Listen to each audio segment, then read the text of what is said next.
If you've been waking up feeling bloated or puffy lately and you're just over it, this is what I do this week if I wanted to feel better fast. Here's the thing. Most women think that to reduce inflammation, you are cutting everything out that you love, and you're not having bread, and you're not having dairy, and you're not having any treats. And honestly, that's just not very fun. But it's not really a real plan. It's really just a punishment disguised as wellness. And so I don't want you to think of this as another strict list of good and bad foods. You just need some simple, smart shifts that are going to work with your body and as a busy mom. I'm Nikki. I'm a certified coach and a mom of three, and I've lived this. I used to be the woman who was cutting out entire food groups and doing everything right. And honestly, I was still waking up feeling puffy and uncomfortable and honestly, really frustrated. And it wasn't until I started focusing on the right fuel and the right movement and a few smart swaps that things actually started shifting for me. And that's what we're going to walk through today. But before we dive in, I created a free healthy swaps guide, and you can grab that below. And it's packed with mom life friendly food swaps that actually help you reduce inflammation without draining your budget, your energy, and your joy, because where's the fun in that? So, shift number one that we're going to talk about first is breaking your fast with protein every single time. Look, not just coffee, not just two eggs and a couple of bites of your kid's toast, and not just what's convenient and light, because guess what? That's not a good thing, right? Your first real meal of the day, whether it's at 7 a.m. or 11 a.m., sets the tone for the rest of your day with your blood sugar, your cravings, and your inflammation. And protein is the thing that tells your body that you're safe, you're fueled, and you don't have to panic. Here's something that really blew my mind when I first learned it. For women over 40, getting 25 to 30 grams of protein per meal has been shown to support lean muscle maintenance, regulate hunger hormones, and even reduce inflammation markers in their body. That's why macros is the first pillar of my system, because when your meals are imbalanced, your body stays in stress mode, and stress equals bloat. So let me give you a personal example. I used to break my fast with what I thought was a healthy meal. A couple eggs, maybe a coffee. And listen, eggs are not bad. Eggs are actually really, really good. But two eggs is only 12 grams of protein, which meant my body was still underfueled and my blood sugar was crashing mid-morning, and I was still bloated and feeling snacky, right? But once I really start hitting that 25 to 30 grams, everything shifted. I was full and I wasn't foggy. I had more mental clarity, and I stopped grabbing handfuls of crackers or a bar just to get me through the day. And honestly, over time, that inflammation, especially in the midsection, it started calming down. So if you've been trying to eat good by eating less at your first meal, this might be the first shift that you didn't know that you needed. So maybe you're adding in a smoothie with protein powder and frozen berries. And my favorite clean protein powder is Just Ingredients, and I will drop that link below because it is made with real food and nothing artificial or gross. Also, maybe have some cottage cheese with some eggs and an avocado on top of a piece of sourdough bread. That's going to pack a protein with a punch and make you feel so good. Or maybe you add a third egg and you have three eggs and some turkey sausage, right? It doesn't have to be complicated. It just has to be enough support to fuel your body and not leave it scrambling. And look, you can make a dozen hard-boiled eggs on a Sunday and have them for several days throughout the week. Okay? So the second shift that I would focus on this week is cleaning up sneaky ingredients that are quietly inflaming your body. Okay. Here's what I mean.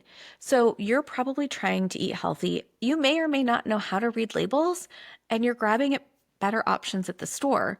But a lot of foods that are marketed to moms are filled with ingredients that are still messing with your gut. They're spiking your blood sugar, and they're triggering low-grade inflammation that keeps you feeling bloated and puffy. So I want to talk about a couple of the biggest culprits, because for me, these are something that I started removing from my diet a while ago and have made a massive difference. So the first one is refined seed oils. You may have heard them before, but canola oil, vegetable oil, soybean, sunflower oil, and these oils are everywhere. They're in dressings and chips and crackers and sauces.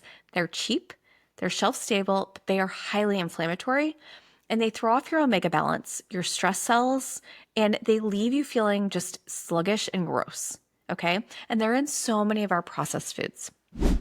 Artificial sweeteners. So if you see things that's like zero sugar added, they might have things like artificial sweeteners, like sucralose, aspartame, sugar alcohols, and they hide in protein bars and yogurts and flavored waters, and even so called healthy cereals.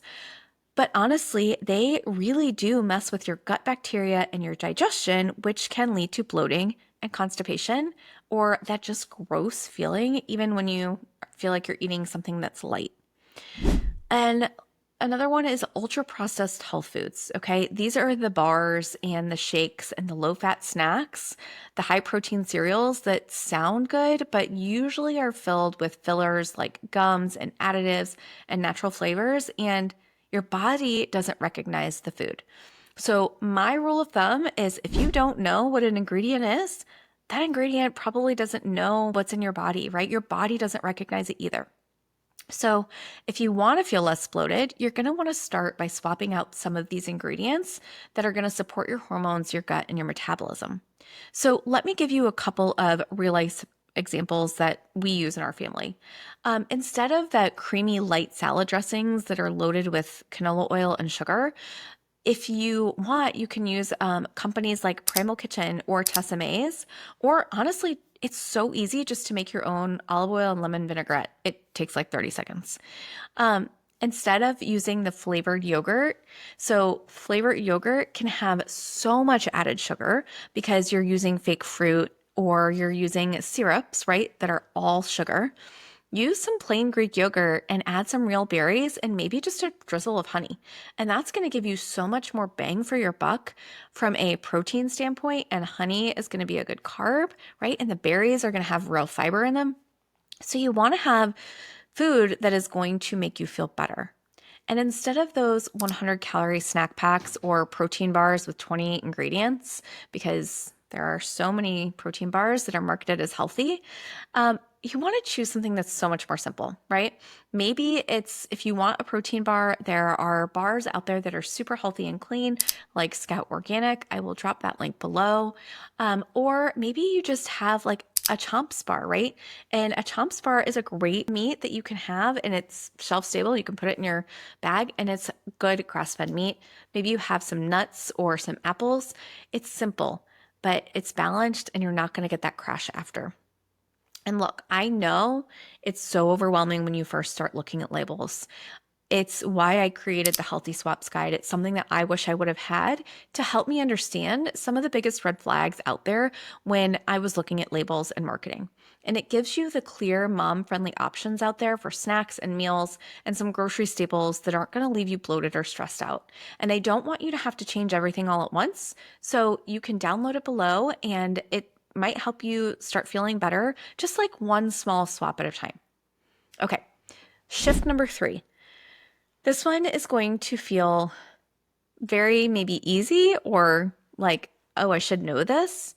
And that is pairing movement with hydration daily. Look, it sounds simple, right? But it's one of the most effective ways to start reducing bloating and inflammation, especially when your life is already so busy. Okay. So, water, we're going to start there. And water is one of those things that when your body's dehydrated, even just a little bit, your digestion is going to slow down, your metabolism is going to stall, and your body's going to hold on to everything, right? So it's going to be that protective response. And that includes excess water and sodium and hormones like cortisol, right? It's going to help you hold on to all of that. And most women think that bloating is always about what they ate, but more often than not, it's actually that they haven't had water since yesterday's iced coffee, right? We've all been there. So, yes, drink your water. You want to aim for at least half of your ounces in body weight, right? And maybe even more. And I don't want you to wait till you're thirsty because then that's already a sign that you're dehydrated. But here's where it gets really powerful. When you pair that water with low stress movement, like a 15 to 20-minute walk, that's when your body starts to regulate, digest, and release. Okay. You're moving your lymphatic system, you're supporting your digestion, and you're calming your nervous system, all of which have reduced inflammation. So let me give you a real life example for me. It's a non-negotiable for me to now walk during my downtime. So if that means that I have time in between clients, I might take a 10-minute walk down the street. Or during my kids' soccer practice, I might walk around, right, for 20 to 30 minutes. Or if I'm, having somebody that's melting down at home and I need a minute to reset, I might take a quick walk. And I keep my water bottle with me all the time because if it's not there, then I'm not drinking it. And it's one of those things where I'm not the best at it and I work at it every single day. So you want to make sure that you're getting those walks in, getting those steps in, because it's not just about, getting the steps for the day, although that's important, but it's also about your mental health and your movement and your hydration. And all of those things work together every single way to help reduce that bloat and inflammation. So you might be surprised at how much, less puffy or stiff or sluggish you feel by the end of the week if you just start focusing on that. All right. So I'm curious, which one of these habits feels doable for you this week? Is it breaking your fast with more protein? Is it swapping out one or two of those ingredients? Or is it getting outside for a walk and making sure that you have your water bottle with you at all times? I'm curious, so just drop it in the comments below and let me know because I would love to be there to cheer you on. And honestly, chances are another mom needs to hear that she's not the only one figuring this out in between school drop-offs and bedtime snacks. So let's recap these 3 shifts that I would start this week. 1, I would break my fast without, making sure that I'm having 25 to 30 grams of protein to stabilize my blood sugar and support my metabolism. 2, I would swap out some sneaky inflammatory ingredients like seed oils and fake sweeteners. And 3, I would make sure that I am pairing my movement and my hydration daily because walking in water is wildly underrated. But look, these changes don't require a perfect routine. They just give your body a better environment to heal and digest and show up with more energy and without the puffiness and the stress. So if you're sitting here thinking, okay, this actually makes sense, I can do this, that's the point. You don't need to overhaul your whole life overnight or follow some super complicated cleanse to feel better. You just need the right shifts at the right time for your body and your life. So grab that Healthy Swaps guide so that it gives you a starting point that you can actually stick with. And in the next video, we're going to talk about something that might surprise you. We're going to talk about 3 healthy habits you've been told to follow that might actually be making your bloating and inflammation worse. And this is the one that usually makes most moms say, wait, I thought I was doing that right. So don't miss it. I'll see you there.